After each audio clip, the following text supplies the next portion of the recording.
문자 항의, 문자 행동이냐. 지난 이낙연 인사청문회에서 촉발된 이 문제가 결국은 법정으로 가게 됐습니다. 자유한국당 법적 조치 취할 거라고 하고요. 국민의당도 태스크포스를 설치를 했습니다. 표현의 자유 정치 참여라고 보세요? 아니면 민주주의 훼손 폭력행위라고 보세요? 오늘 생각할 포인트 이 부분입니다. 먼저 국민의당 이현주 의원부터 연결을 해보죠. 이현주 의원님 안녕하세요. 네, 안녕하세요. 아니 핸드폰 번호를 정말 바꾸셨네요. 네네. 바꿨습니다. 대체 얼마나 받으셨던 거예요? 저는 한 10,000통쯤 받은 것 같고요. 10,000통? 얼마 동안 네. 10,000통? 한 이틀 정도 받았나요? 네. 이틀 사이에 10,000통 받고 핸드폰 번호를 바꾸셨어요. 네, 업무를 일단 다른 것보다 바꿔도 또 이 번호 알아내서 보낼 수도 있으시겠지만 예. 일단 업무를 할 수가 없으니까 저희가 전화로 이 업무를 굉장히 많이 하거든요. 그래서 예. 사실은 이제 긴급한 그런 전화들이 올 때도 많고요. 예. 그래서 이제 계속 그런 게 오면 전화를 할 수가 없기 때문에 불가피하게 바꿨습니다. 그러면 보내는 행위 자체가 문제라고 보십니까? 아니면 그 문자의 내용이 문제라고 보십니까? 글쎄, 이제 제가 봤을 때는 이런 민원용 폰 하나 만들어야 되지 않는가 이런 생각도 좀 드는데요. 예. 일단 아까 말씀드린 것처럼 저희가 전화로 업무를 많이 하는데 사실 좀 심할 정도로 전화로 긴급한 그런 연락을 많이 하는데 이거 조금 이렇게 그 폰으로 계속 오는 건 좀 업무에 좀 많이 이제 지장을 준다. 이런 일단 사적인 개인 폰으로 온다는 지점에서 좀 문제가 있다. 네, 그런 부분이 있고요. 예. 따로 만들어야 되는데 이런 얘기도 요새 있습니다. 예, 그리고 예. 그런 거야 사실은 큰 문제는 아니라고 보고요. 그렇죠. 기술적으로 해결하면 되니까. 근데 가장 큰 문제가 저희는 이제 항상 우리가 이제 자유라는 것이 또 있으면 또 그 자유의 한계가 또 있는 거 아닙니까? 예. 그래서 그 자유가 이제 어떤 다른 또 가치 그리고 다른 상대방의 자유와 또 어떤 뭐랄까요 대의민주주의나 또 민주주의의 가치 이런 걸 또 훼손하는 것까지 허용되는 건 아니기 때문에요. 예. 그렇게 본다면 예를 들어서 이제 단순하게 저도 개인적으로 그냥 수수하게 어떤 자신의 의사 같은 걸 준다든지 이렇게 하면 또 가끔 또 시간이 날 때는 답변까지 해드릴 때도 있어요. 예. 근데 그런 게 아니고 이게 예를 들어서 조직적으로 이거 저 사람이 이것을 반대하는데 좀 조직적으로 문자 폭탄을 보내서 좀 괴롭혀서 예. 이거 그거 좀 못하게 압박을 넣자 이런 것은 저는 그것은 굉장히 문제가 있다 이렇게 생각이 들고요. 특히 그 과정에서 욕설과 비하 그다음에 예. 또 협박까지 이루어지는 것은 더 큰 명백하게 또 형사 범죄니까요. 예. 그런 것까지 허용되는 건 아니다. 그것은 분명하다고 생각을 합니다. 정리를 좀 해보자면 조직적인 민의 왜곡 행위이기 때문에 안 되는 것 하나, 또 하나는 거기에 있는 내용이 욕설, 협박 정도를 넘어서는 이런 명예훼손 행위가 있기 때문에 또 문제다 이렇게 보시는 거군요. 네, 그런 이제 그 한계를 넘어서는 것을 그런 정도로 분류할 수 있겠다 이렇게 보는 거죠. 그 예를 자체 들면 예. 문자를 보내는 자체보다도요. 네. 예를 들면 네. 어떤 것들이 좀 그렇게 이건 진짜 안 되겠다 정도를 넘어섰다 생각하셨어요? 예를 제가 입에 담기가 그렇습니다만 특히 이제 여성 의원들한테 이제 성적 비하 이런 게 심한 경우가 있고요. 또 가장 심각한 게 이제 우리 청문위원들한테도 왔는데 예. 이 가족에 대해서 협박을 하는 것들이 있습니다. 가족에 대해서 어떻게 협박을 해요? 그러니까 가족들에게 이렇게 어떻게 하겠다 이런 거 있잖아요. 예, 그런 것은 사실은 예컨대 우리가 이렇게 지역구 의원들이 지역을 다니면서 민의를 많이 청취를 하지만 예. 폭력이나 협박을 현장에서 받는 것까지 저희가 청취해야 되는 건 아니지 않습니까? 그리고 특히 가족에 대한 협박 이런 부분들. 알겠습니다. 그래서 이런 부분은 당연히 좀 선을 그어야 한다라고 생각을 하고요. 또 이것이 어떤 결과를 가져오게 되냐면 예. 이게 조직적으로 계속 행해지게 되면 자기 검열이 행해지게 됩니다. 말하기 의원들 전에. 사이에서요. 그럼요. 그래서 국회 견제 기능이 부실해지게 되고요. 결국은 저는 이렇게 되면 예전에 이제 박근혜 정부 때도 박사모라든가 예. 친박 친위대 때문에 많은 이제 결과적으로 우리가 국민들이 피해를 보지 않았습니까? 예. 또 이제 문재인 정부가 저는 잘 되기를 바라는데 저는 문재인 정부한테 도움이 안 된다 이렇게 생각합니다. 그럼 다른 의미의 박사모처럼 느껴지세요? 뭐 그런 얘기들이 많이 있죠. 다른 편의 박사모가 지금 이렇게 문자를 조직적으로 보내고 있다. 보다는 이제 뭐 지금 박사모는 또 박근혜 정부에 대한 그런 거였고 어쨌든 이런 팬덤 현상이 예. 반대편이나 혹은 예. 비판 의견에 대해서 재갈을 물리는 그런 상황까지 가는 것은 정말 바람직하지 않다고 봅니다. 자, 이제 반론을 하는 분들, 문자를 보낸 분들은 이렇게 말을 합니다. 아니, 국민이 문자 보내는 건 적극적으로 정치적인 의사 표현을 하는 방식이다. 과거에 그 국회의원 사무실 앞에서 피켓 시위하고 전화를 걸어서 항의했다면 이제는 모바일 시대니까 모바일 휴대폰으로 문자 보내는 거다. 이게 방법이 달라진 것뿐이지 적극적 정치 행위를 한다는 점에서는 다를 게 없다 하시는데요. 아니, 그것도 역시 마찬가지인 거죠. 과거에 또 시위도 마찬가지로요. 정치 참여를 위해서 시위를 할 수 있습니다만 그 조건들이 있지 않습니까? 그 주위에 이제 피해를 입히면 안 되고요. 예. 그다음에 또 그 의원들 집 앞마당까지 들어와서 할 수 있는 건 아닐 거고요. 한계가 있다, 그것도. 네, 그리고 그 과정에서 뭐 어떤 욕설이라든가 인신공격이라든가 또 예. 가족에 대한 협박 이런 것까지 허용되는 건 아니지 않습니까? 그러니까 그런 정도 선에서 이제 이런 문제가 논의가 안 됐기 때문에 지금 예. 이렇게 걸러지지 않고 막 행해지지만 저는 이 논의가 좀 진행되면서 많이 이렇게 가닥이 잡혀 나갔으면 좋겠다 이렇게 생각합니다. 또 하나는 이제 바른정당 하태경 의원의 얘기인데 하루에 10,000개도 넘는 문자 폭탄 받을 때 그때가 정치인의 전성기다. 정치인이라면 좀 듣기 싫은 소리도 듣고 비판도 듣고 저거 뭐 욕설이었어라도 새겨서 들을 줄 알아야지 그걸로 뭐 법적 조치까지 가느냐 이렇게 말씀하시더라고요. 글쎄요, 뭐, 법적 조치를 가고 안 가고는 그 사람의 자유라고 저도 생각합니다만, 전체적으로 봤을 때 이제 누구 한 사람의 개인의 문제는 아니다라고 저는 생각하고요. 아까 말씀드린 것처럼 어떤 그 자기 검열이 행해지고 국회 예. 견제 기능이 부실해지는 면, 또 예. 이것이 국회뿐만이 아니라, 이것이 이제 확대되면 예를 들면 학계라든가 또 며칠 전에 그런 게 있지 않았습니까? 한겨레 신문인가요? 뭐 그쪽에 어떤 기자님이 또 이렇게 당하신 것도 있고 한데 언론에서도 어떤 언론의 자유가 또 침해되는 그래서 이 한계가 있다는 것은 분명하다고 저는 생각하고요. 뭐 그 외에 이제 건전한 어떤 비판이라든가 예. 또 자유로운 비판에 대해서는 또 이렇게 그것에 대해서 같이 함께 논의할 수 있는 거겠죠. 네. 짧게 하나만 여쭐게요. 김동희님 질문인데 그 10,000통 가운데 도대체 그 문제가 되는 욕설, 협박 이런 정도를 넘은 게 몇 통이나 된다고 보세요? 이런 질문 주셨네요. 뭐 저희가 이렇게 대략 분류를 했는데요. 예.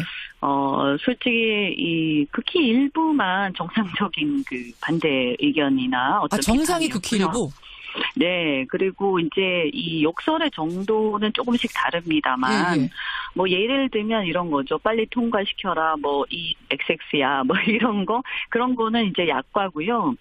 뭐 이렇게 특히 가장 힘든 게 이게 가족에 대한 협박이라든가 이런 거. 그게 한 그럼 90%쯤 됩니까? 전체적으로 문제가 되는 게? 전체적으로 제가 뭐 이렇게 정확하게 해보지는 않았지만 그렇게 다 포괄적으로 따지면 한 80~90%는 좀 문제가 있었던 것 같습니다. 알겠습니다. 네, 여기까지 네. 말씀 듣죠. 고맙습니다. 네, 고맙습니다. 국민의당 이현주 의원, 이거는 엄연한 문자 테러다. 문자 폭탄이 맞다라는 입장, 법적 조치에 나선 입장 먼저 들었습니다. 이번에는 민주당 손혜원 의원을 만나보는데요. 이 손혜원 의원은 이건 문자 폭탄이 아니라 문자 행동으로 부르자 이런 제안을 하신 분이에요. 연결합니다. 손 의원님 안녕하세요. 네, 안녕하세요. 문자 행동이다 이렇게 명명을 하면서 아예 전화번호를 직접 공개를 하셨네요. 공개를 하라고 누가 그러시더라고요. 너도 한번 맞아봐라. 또 한번 아니 손 의원도 대량의 그런 문자 항의 문자 받아보신 적이 있긴 있습니까? 그럼요. 몇 통까지 받아보셨어요, 손 의원님은? 숫자는 세지 않았지만은 뭐 잘하면 칭찬 문자 많이 오고요. 잘못하면 질책하는 문자 많이 오죠. 모든 국회의원들이 다 해보지 않았을까요? 네.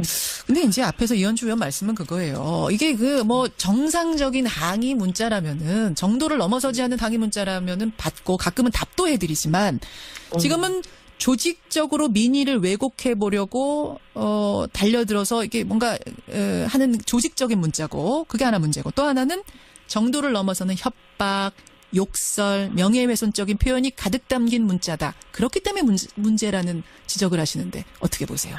이게 조직적으로 뭐 누가 짜고서는 이렇게 보내자 해서 그렇게 보낸 것이라고 그분은 생각할까요? 저는 그렇게 생각하지 않습니다. 제가 뭐 마케팅을 오랫동안 했던 사람으로서 예. 대중들이 이제 뭐 칭찬을 하고 또는 뭐 화를 내고 행동을 하고 할 때에 예. 그 어떤 기분이 있습니다. 그 연유가 있죠.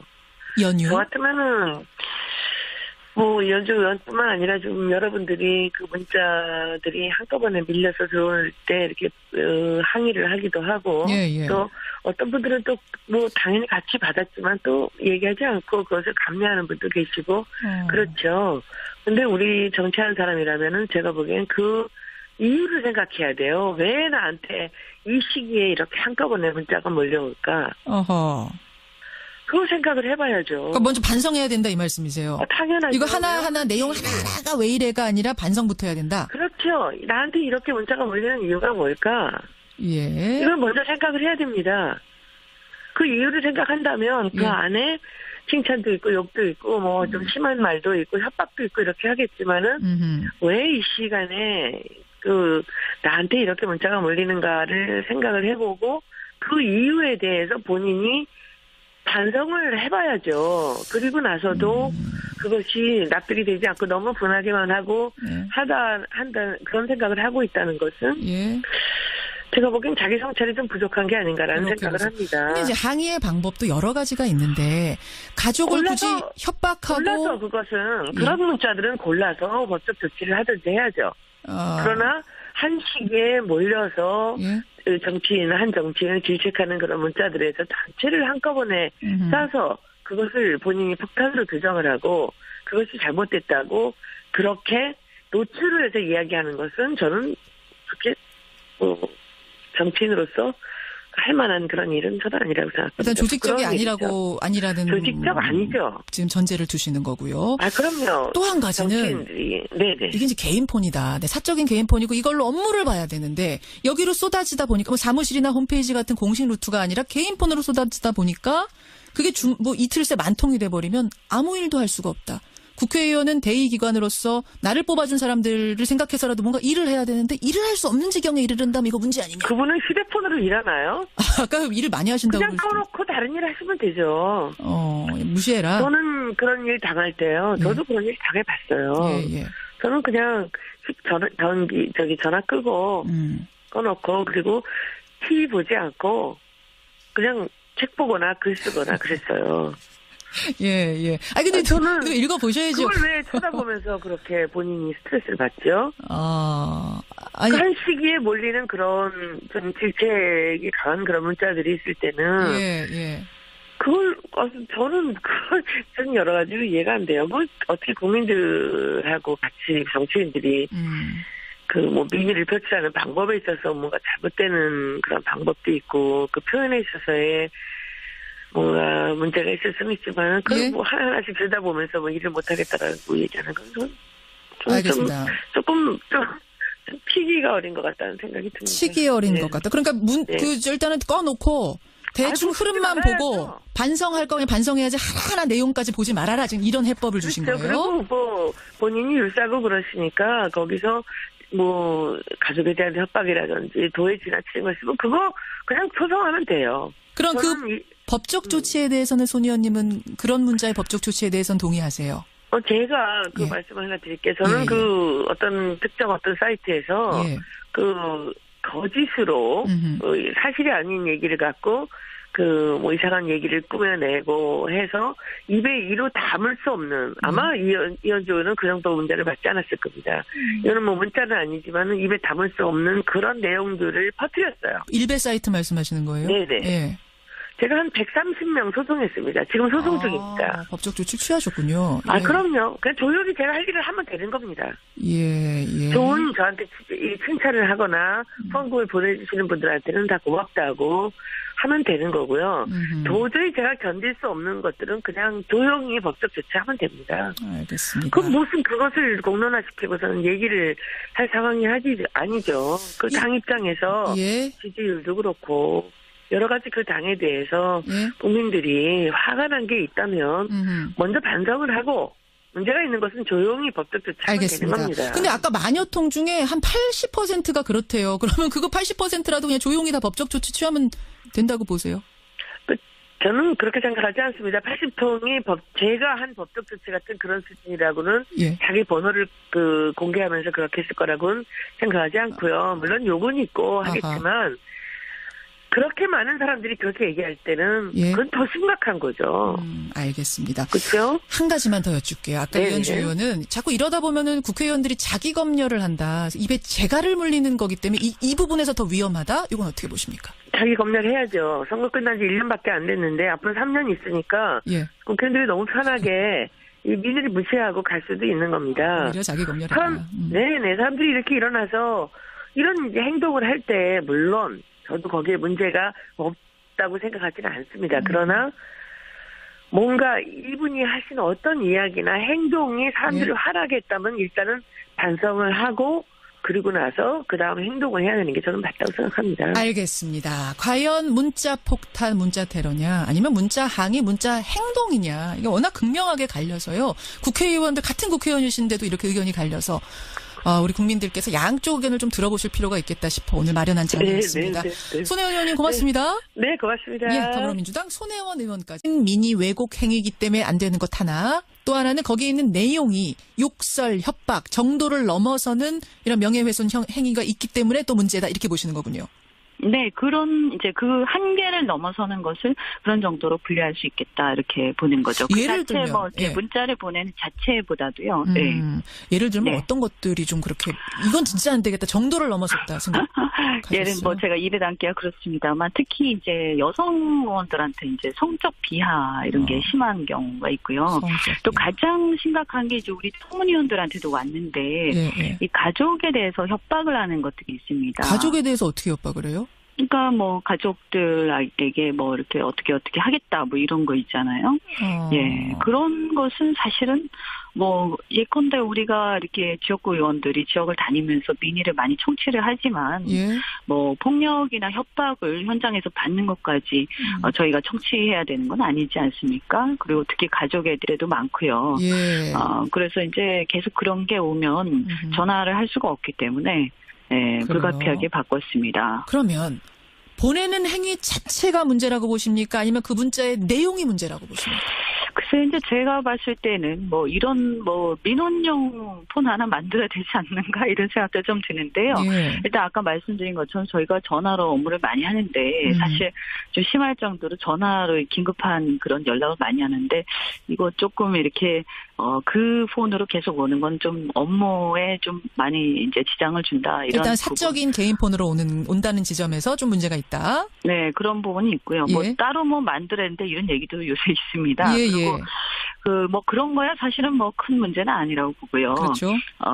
기술적으로 해결하면 되니까. 근데 가장 큰 문제가 저희는 이제 항상 우리가 이제 자유라는 것이 또 있으면 또 그 자유의 한계가 또 있는 거 아닙니까? 그래서 그 자유가 이제 어떤 다른 또 가치. 문자 항의, 문자 행동이냐. 지난 이낙연 인사청문회에서 촉발된 이 문제가 결국은 법정으로 가게 됐습니다. 자유한국당 법적 조치 취할 거라고 하고요. 국민의당도 태스크포스를 설치를 했습니다. 표현의 자유 정치 참여라고 보세요? 아니면 민주주의 훼손 폭력 행위라고 보세요? 오늘 생각할 포인트 이 부분입니다. 먼저 국민의당 이현주 의원부터 연결을 해보죠. 이현주 의원님 안녕하세요. 네, 안녕하세요. 아니 핸드폰 번호를 정말 바꾸셨네요. 네네. 바꿨습니다. 대체 얼마나 받으셨던 거예요? 뭐 저는 한 10,000통쯤 받은 것 같고요. 10,000통? 얼마 동안 10,000통? 한 이틀 정도 받았나요? 네. 이틀 사이에 10,000통 받고 핸드폰 번호를 바꾸셨어요. 네, 뭐 업무를 일단 다른 것보다 뭐 바꿔도 또 이 번호 알아내서 보낼 수도 있으시겠지만 일단 업무를 할 수가 없으니까 저희가 전화로 이 업무를 굉장히 많이 하거든요. 그래서 사실은 이제 긴급한 그런 전화들이 오게 하는 협박 이런 부분들. 알겠습니다. 그래서 이런 부분은 뭐 당연히 좀 선을 그어야 한다라고 생각을 하고요. 또 이것이 어떤 결과를 가져오게 되냐면 이게 조직적으로 계속 행해지게 되면 자기 검열이 행해지게 됩니다. 말하기 의원들 전에. 사이에서요. 그럼요. 그래서 국회 견제 기능이 부실해지게 되고요. 결국은 저는 이렇게 되면 예전에 이제 박근혜 정부 때도 박사모라든가 예. 친박 친위대 때문에 많은 이제 결과적으로 우리가 국민들이 피해를 보지 않았습니까? 예, 예. 또 이제 문재인 정부가 저는 잘 되기를 바라는데 저는 문재인 정부한테 도움이 안 된다 이렇게 생각합니다. 그럼 다른 의미의 박사모처럼 느껴지세요? 뭐 그런 얘기들이 많이 있죠. 다른 편의 박사모가 지금 이렇게 문자를 조직적으로 보내고 있다. 보다는 이제 뭐 지금 박사모는 또 박근혜 정부에 대한 그런 거였고 어쨌든 이런 팬덤 현상이 예. 반대편이나 혹은 예, 예. 비판 의견이 그리고 다른 상대방의 자유와 또 어떤 뭐랄까요 대의민주주의나 또 민주주의의 가치 이런 걸 또 훼손하는 것까지 허용되는 건 아니기 때문에요. 예. 그렇게 본다면 예를 들어서 이제 단순하게 저도 개인적으로 그냥 수수하게 어떤 자신의 의사 같은 걸 준다든지 이렇게 하면 또 가끔 또 시간이 날 때는 답변까지 해드릴 때도 있어요. 예. 근데 그런 게 아니고 이게 예를 들어서 조직적으로 야 이거 저 사람이 이것을 반대하는데 좀 조직적으로 문자 폭탄을 보내서 좀 괴롭혀서 예. 이거 그거 좀 못하게 압박을 넣자 뭐 이런 것은 저는 그것은 굉장히 문제가 있다 이렇게 생각이 들고요. 특히 그 과정에서 욕설과 비하 그다음에 예. 또 협박까지 이루어지는 것은 그건 더 큰 명백하게 또 형사 범죄니까요. 예. 그런 것까지 허용되는 건 아니다. 그것은 분명하다고 생각을 합니다. 정리를 좀 해보자면 조직적인